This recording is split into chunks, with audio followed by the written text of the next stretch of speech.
It was ominous looking. High on the hill, overlooking hundreds of miles of Sonoran Desert, Yuma's historic prison still stands proudly. It was built on solid granite, surrounded by the Colorado and Gila rivers.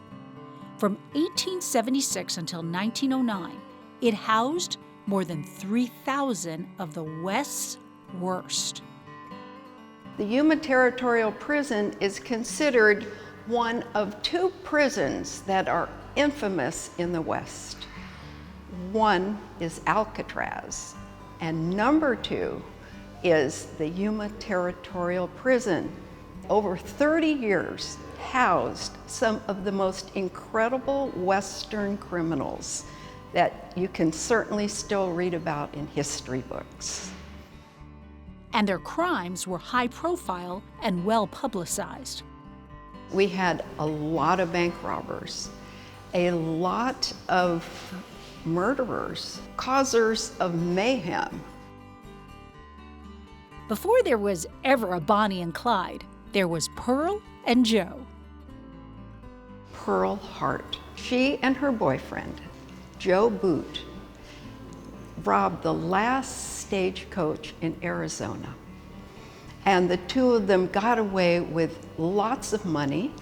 They were out from the robbery about 3 days. They were exhausted. They fell asleep under a cactus, and there was the sheriff's posse that nabbed them. While Joe Boot managed to escape and was never heard from again, Pearl Hart became a national sensation. Newspaper reporters, particularly, and magazine folks would come and interview her. So she became quite the focus, and she loved that. That was in the first year that she was here. She stayed for over 3. She was given early parole and used her celebrity status to get into vaudeville, where she reenacted her stagecoach robbery. She was booed off the stage. We call this the dark cell. So once you're in, you may, in solitary confinement, have the company of no one but a couple of bats. And the bats can enter through the air hole, and they think that this is a cave. It was carved by prisoners by hand out of solid granite. It's what every school child that comes here on a field trip wants to go in there and feel the vibes. And it is scary for many people.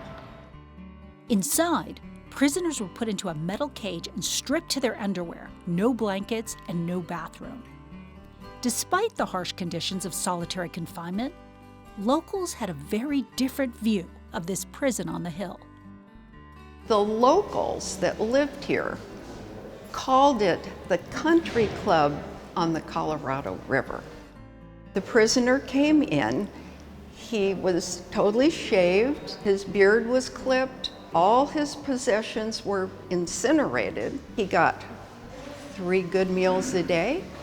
If he did not know how to read and write when he came in, he could when he left. There was labor opportunities here. You could learn to be a shoemaker, a cook. So it really pulled the prisoners together as part of the community. The first library in Arizona was opened here on the prison grounds. So if you couldn't read and write, you went to school here. It was one of Arizona's premier educational opportunities for people that were without funds. And the prison is still teaching today. I think of it as a proud sight that's still showing off the law and order in the Wild West.